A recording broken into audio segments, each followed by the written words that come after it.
쟁기 이야기를 좀 하겠습니다. 쟁기는 밭농사나 논농사를 할 때 이제 밭을 갈 때 쓰는 그러한 기구예요. 예전에 뭐 트랙터나 뭐 경운기 같은 그러한 기계가 없었을 때 이제 소에 붙여가지고 끄는 쟁기가 최고였습니다. 쟁기는 그림에서 보다시피 제일 끝에 뾰족한 부분에 철을 입혀서 만든 이제 보습이라고 하죠. 그러한 쟁기를 대부분 썼는데 이제 성경 당시에는 그렇게 철을 입힌 것보다 나뭇가지가 갈라진 것을 잘라서 끝을 뾰족뾰족하게 해가지고 그래서 그것을 소에다가 메고 그렇게 갈았습니다. 보통 갈 때는 이제 한 결이라고 하죠. 두 마리의 쌍으로 된 소가 그림과 같이 밭을 가는데 그렇게 사용을 했던 것입니다. 근데 오늘 본문 62절 말씀 보면은 쟁기를 갈면서 뒤를 쳐다보지 말아라 라는 말씀이 있잖아요. 쟁기를 갈면서 왜 뒤를 쳐다보지 말라고 했을까? 그것은 너무 당연한 이유 때문에 그렇습니다. 우리 한국은 밭이 참 좋고요. 땅이 좋아서 이게 고르게 직선으로 잘 이렇게 밭을 갈 수 있는 그런 구조가 돼요. 흙도 단단하지 않고 참 좋은 흙인데요. 이스라엘 같은 경우는 밭을 갈 때 참 위험한 일들이 많습니다. 큰 바위도 중간에 있을 수 있고 많은 자갈들도 있을 수 있어서 쟁기를 이렇게 끌고 가다가 잘못하면 주의를 하지 않으면은 큰 돌에 걸려가지고 사람이나 소가 다칠 수도 있고요. 또 아까운 보습이 이제 부러질 수도 있고요. 그리고 소가 다른 길로 가게 되면 큰 낭패를 볼 수 있기 때문에 뒤를 돌아보지 말라고 하는 것입니다. 집중을 해서 앞으로 가는 것도 참 쉽지 않은 일인데 쟁기를 갈면서 뒤를 돌아본다? 이거 참 위험천만한 그러한 일이거든요. 그럼 예수님께서 왜 이러한 비유로 말씀하셨을까? 오늘 57절에서 62절까지 그 본문에 해답이 있는데요. 이제 57절부터 62절은 각각 이제 두 절씩 쌍을 이루어서 우리에게 좋은 교훈을 주고 있습니다. 잠깐 살펴보겠습니다. 먼저 57, 58절 말씀 보십시오. 길 가시던 때 어떤 사람이 여짜오되 어디로 가시든지 나는 따르리이다. 예수께서 이르시되 여우도 굴이 있고 공중의 새도 집이 있으되 인자는 머리 둘 것이 없도다 하시고 어떤 사람이 저는 주님을 따르겠습니다. 이렇게 담대하게 주님 앞으로 나왔어요. 근데 주님께서 하시는 말씀이 나는 집도 없고 나는 참 잘 곳도 없고 이런 말씀을 하시거든요. 이게 무슨 말씀이에요? 너가 나 따라오는 거 좋다. 그러나 나를 따라오려면은 각오를 해야 될 거다. 왜냐면은 나는 가진 게 아무것도 없다. 나를 따르려거든 집에서 편히 자는 것이 아니라 바깥 한 데에서 잠을 잘 수도 있고 또 굶기를 밥 먹듯 할 수도 있고 그런 어려운 환경 속에서 나를 따라야 될 것이다. 나를 따르는 자에 대한 고난에 대한 그러한 말씀을 해주시는 거예요.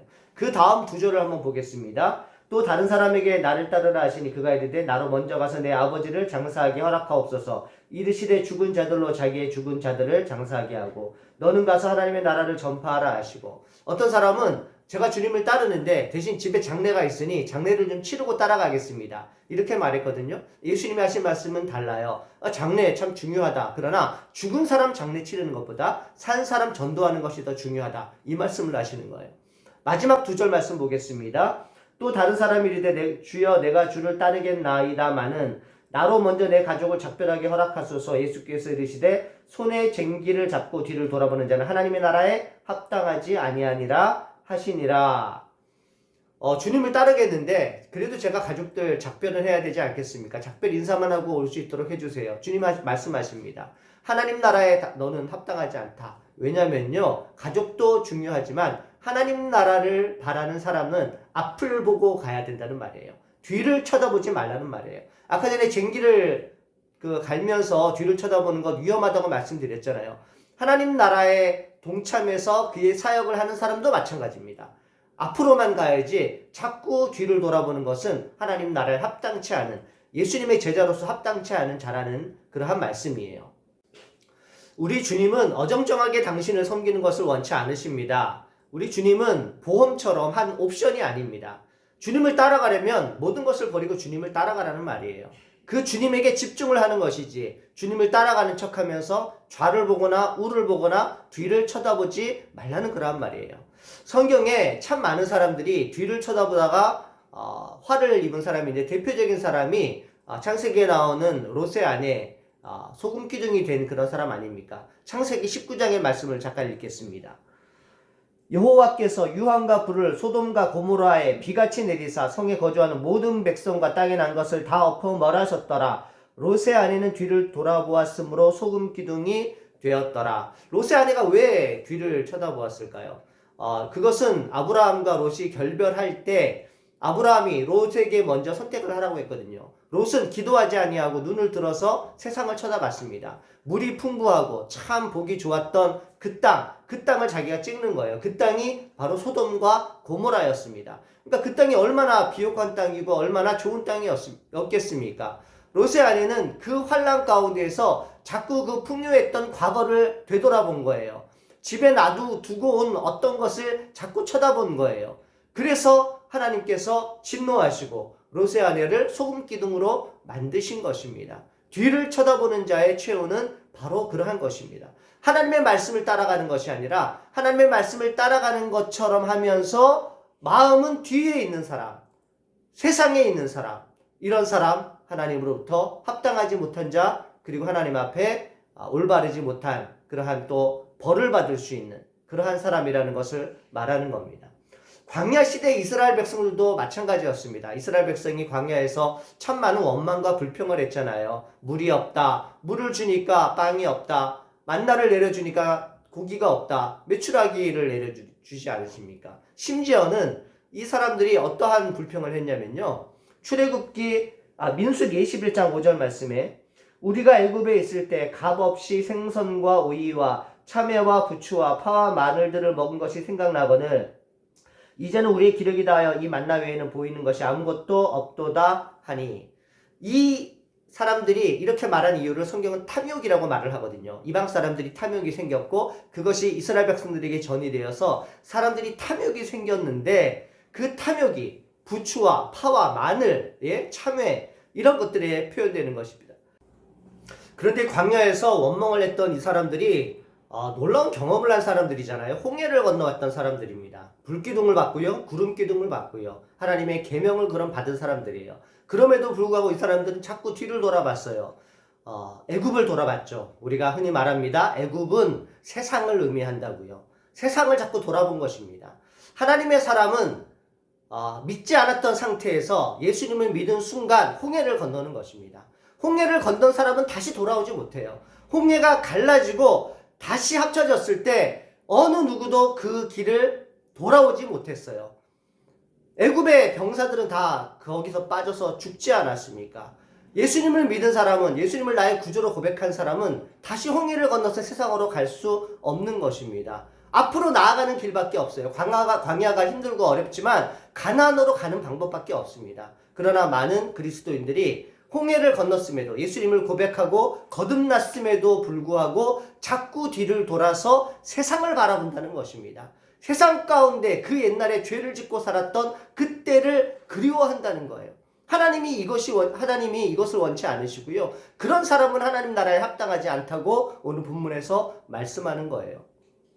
여러분, 제가 얼마 전에 들었던 그러한 단어인데 껄무새라는 여러분 단어를 아세요? 껄무새가 뭔가, 그래서 제가 한번 인터넷 찾아봤어요. 그랬더니 이런 말이더라고요. 뭐뭐 할 걸 이런 말에다가 어떤 단어를 반복적으로 말하는 앵무새를 합쳐서 뭐뭐 할 걸 앵무새, 껄무새 뭐 이렇게 부르더라고요.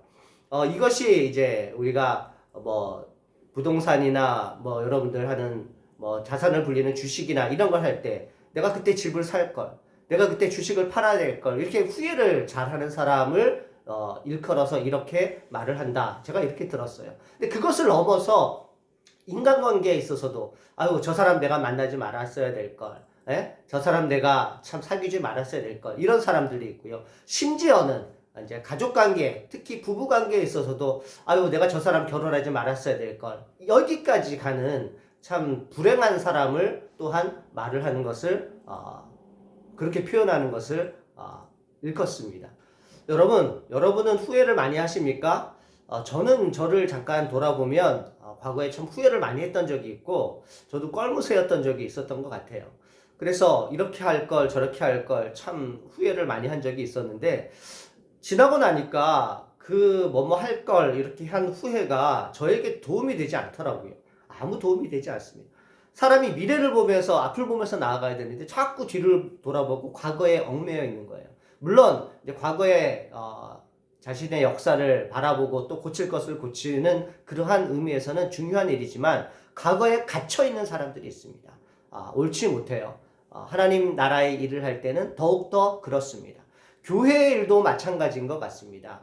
교회 여러 가지 행정적인 일을 하면서 또 사람이 하는 일이라 실수할 수 있고 또 판단을 잘못할 수 있는데 모든 공동체가 과거에 집착을 하면서 과거에 매여 있다고 한다면 아유 이렇게 했어야 되는데 저렇게 했어야 되는데 한 번의 후회가 아니라 자주 그런 후회를 하고 또 앞을 바라보는 것이 아니라 뒤를 자꾸 바라본다고 하는 것은 건강한 교회 공동체를 이루는데 참 유익하지 못한 것 같습니다.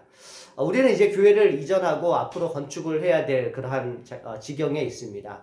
지금까지 한 선택, 우리가 잘한 것도 있고 또 사람이 하는 일이라 실수하는 것도 있을 것 같습니다. 또 제가 봐도 또 100% 만족하지 못하는 것, 좀 아쉬운 것도 있습니다.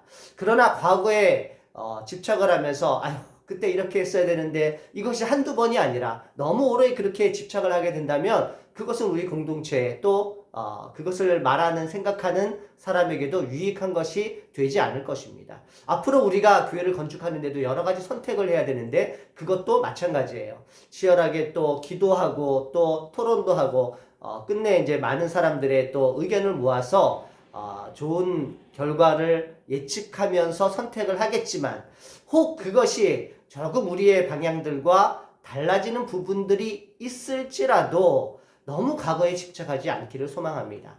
감사하는 것이 더 중요한 것 같아요. 지금까지 우리에게 베풀어 주신 하나님의 은혜가 얼마나 감사합니까? 앞으로 우리에게 베풀어 주실 은혜가 얼마나 감사합니까? 과거를 돌아보는 사람은요, 계속 과거에 집착하게 되고 불평하고 원망하는 거예요. 이스라엘 백성들과 같이 롯의 아내와 같이 그렇게 집착하고 불평하게 되는 것입니다. 현재를 사랑하고 현재를 감사하는 사람들은 미래도 감사할 수 있게 되는 것입니다. 그러므로 불평이 불평을 낳고요. 감사가 감사를 낳는다는 말이 참 맞는 말 같습니다. 사랑하는 성도 여러분, 쟁기를 잡았으니 쟁기를 꽉 붙들고 앞만 보고 나아갑시다. 뒤를 돌아보지 맙시다. 흔들리고 넘어질까 두렵습니다. 그리고 서로 사랑하고 용납합시다. 에베소서 4장 2절 말씀을 읽겠습니다. 모든 겸손과 온유로 하고 오래 참음으로 사랑 가운데 서로 용납하고 여러분 용납합시다. 받아들입시다. 하나님을 위해서 공동체를 위해서 그리고 우리 자신을 위해서 사랑하면서 용납합시다. 아름다운 공동체를 만듭시다. 하나님 이 공동체를 향한 주님의 뜻이 우리 가운데 아름답게 이루어지고 펼쳐지기를 주님의 이름으로 축복합니다. 하나님 아버지 감사합니다. 쟁기를 잡았사오니 뒤를 돌아보지 않게 하여 주시옵소서. 이 공동체를 향하신 하나님의 선하심과 인자하심을 저희가 아오니 하나님 저에게 은혜를 더하여 주시옵소서. 예수님의 거룩하신 이름으로 기도합니다. 아멘.